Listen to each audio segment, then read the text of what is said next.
Hello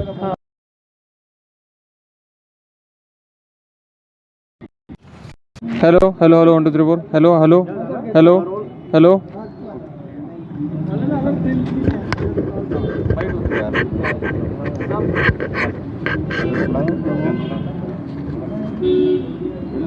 लाव लाव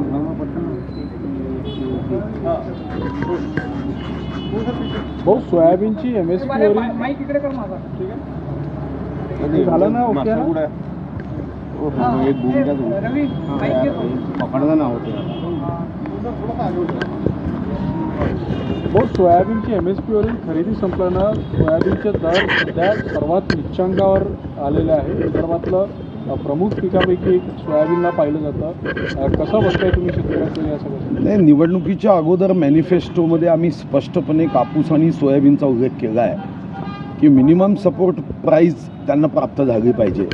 त्यांचे कष्ट, परिश्रम, मेहनत या सोयाबीनच्या संदर्भामध्ये सरकारची भूमिका स्पष्ट आहे आणि मला व्यक्तिगत रीतीने वाटतं की या विधानसभेचे प्रश्न उपस्थित केले जाईल आणि सरकारच्या वतीने शेतकऱ्यांसाठी सकारात्मक उत्तर देत शेतकऱ्यांचा हा जो जीवनाचा महत्त्वपूर्ण प्रश्न आहे, सरकार हा प्रश्न सोडवण्यासाठी पुढे येईल असा मला विश्वास आहे. काल करुणा मुंडे यांनी म्हटलं होतं की धनंजय मुंडे यांचा राजीनामा घेतलेला आहे आणि तो अधिवेशनाच्या पहिल्या दिवशी स्वीकारला जाईल. आता त्यांनी काय म्हटलं याच्यावर त्यांनीच प्रतिक्रिया द्यायची आहे. आता सरकारच्या वतीने माननीय मुख्यमंत्र्यांनी अतिशय स्पष्टपणे सांगितलं की चौकशीमध्ये तथ्य असेल तर कोणालाही आम्ही सोडणार नाही. तर मला वाटतं की राज्याचे मुख्यमंत्री म्हणून त्यांनी भूमिका सरकारची स्पष्ट केली आहे. तर आपण वेट अँड वॉच.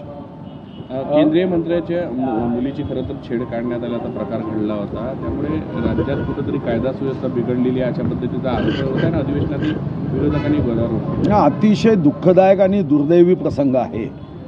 खरं तर रक्षाताईचं नावच रक्षा या शब्दात आहे.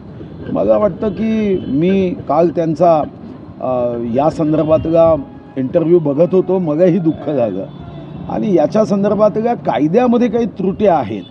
या अधिवेशनामध्ये हा विषय मांडणं गरजेचं मला वाटतं आहे. कारण आर्टिफिशियल इंटेलिजन्सीचा उपयोग करून काही टवाळखोर लोक मुलींना विविध माध्यमातून त्रास देतात. कधी त्यांचे फोटो काढले जातात. गरीब मुलींना यातून किती मनस्ताप होतो. म्हणजे हा खुनापेक्षा जास्त गंभीर गुन्हा आहे. कारण तो खुनामध्ये त्या व्यक्तीचा मृत्यू हा एकदा होत असेल तर इथं तर रोज मृत्यू होतो त्या गरीब मुलीचा.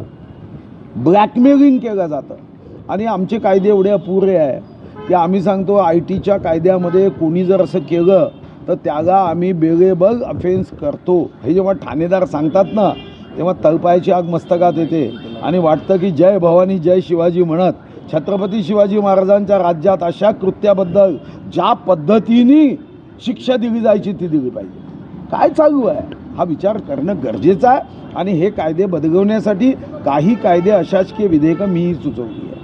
भाऊ, तुमची सुरक्षा जी छेड होती ती वाय करण्यात आली ते समोर येतं. हे मला माहीत नाही. मी काही मागे पुढे गाड्या पाहत नाही आणि त्यामुळे कोणी काय केलं हे पाहायचं आवश्यकता नाही. जो मिळा वो सही, जो नहीं मिळा उसके साथ आगे बढ़ना है. हो, एका बाजूनं राज्यात टोकाचं राजकीय वातावरण असताना आज अंबादास दानवे यांच्या चेंबरमध्ये चंद्रकांत दादा पाटील गेले एक खेळीमेळीचं वातावरण त्यानिमित्तानं त्या चेंबरमध्ये पाहायला मिळालं. नाही, चंद्रकांत दादा पाटलांवर ही जबाबदारीच आहे कारण ते संसदीय कामकाज मंत्री आहे आणि संसदीय कामकाज मंत्र्यांचं साधारणतः हे जबाबदारीचं काम असतं की विधानमंडळामध्ये सर्व राजकीय पक्षांच्या नेत्याशी संबंध ठेवून संवादाचा सेतू तुटता कामा नये.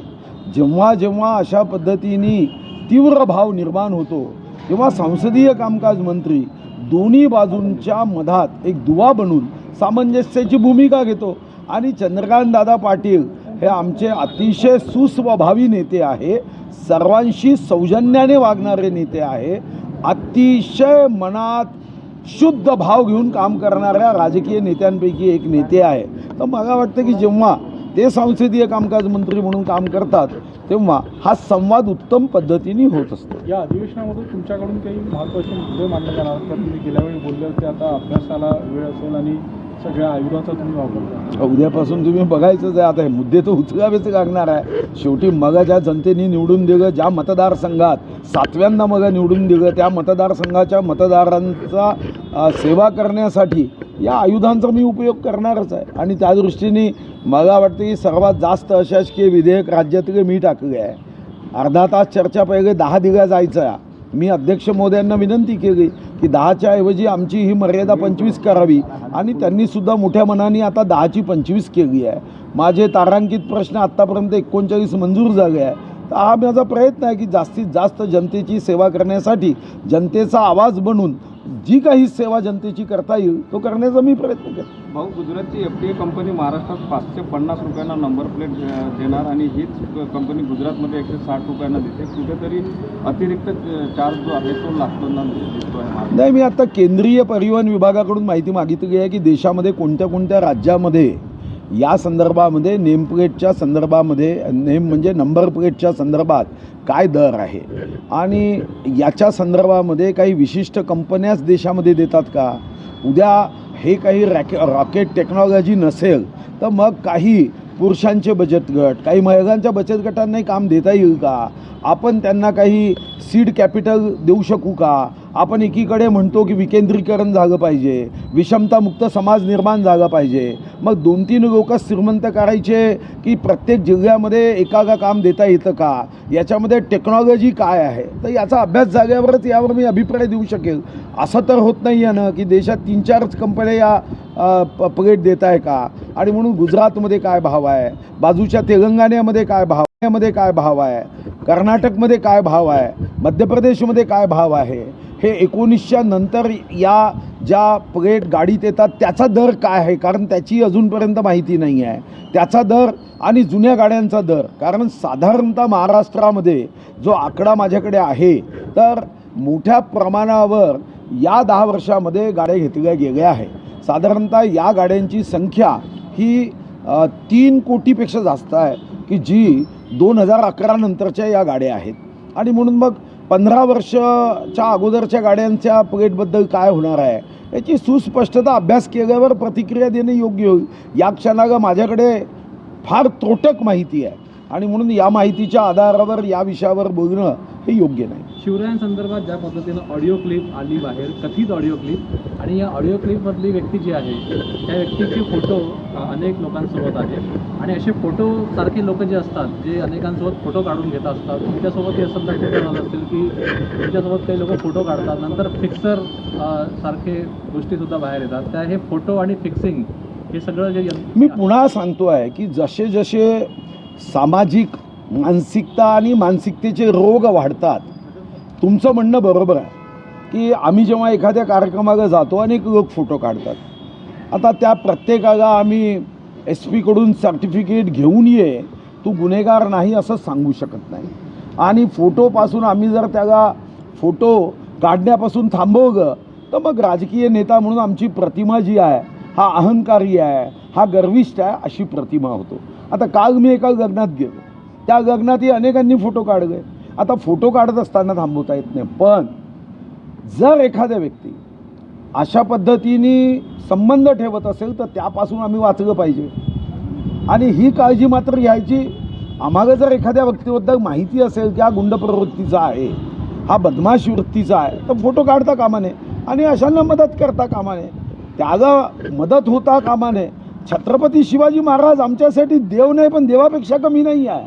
अरे तुम्ही कोणत्याही जातीचे, धर्माचे, रंगाचे, वंशाचे, वयाचे असू द्या, हृदयात शिवबा पाहिजे. आज ही लोकशाही, ही आमदारकी, मंत्रीपद, खासदारकी, जनसेवा, छत्रपती शिवाजी महाराजांच्या राज्यात छत्रपतींबद्दल अपशब्द हे तर सहन करण्याच्या बाहेर. पाहू आता पोलीस काय करतात. फिक्सर जे होते, फिक्सर प्रकरण जे टाकलं होतं मध्यंतरी, तर मंत्रालयाचे फिक्सर बाहेर झाले पाहिजे यावर तुमचे काय प्रतिक्रिया? हे माझी प्रतिक्रिया तर कडक आहे. आणि या संदर्भामध्ये अशा फिक्सरची माहिती देणाऱ्यांना कायदा केला पाहिजे की 50-50 लाख रुपये बक्षीस द्यायचे. मी सांगतो किती फिक्सर बाहेर येतील. अशा अनेक लोकांना माहिती असतात, पण तो डेस्क ऑफिसर विचारतो मी कशाला मदत पडू, माझं आयुष्याचं नुकसान करेल. या नेत्यांच्या भानगडीत आपण पडलो तर शेवटी आपली अडचण होईल, आपण आयुष्यातून उठून जाऊ. आपला परिवार कुटुंब उद्ध्वस्त होईल, उघड्यावर येईल. बक्षीस ठेवा ना, मी आत्ता तुम्हाला सांगतो अनेक लोक पुढे येतील.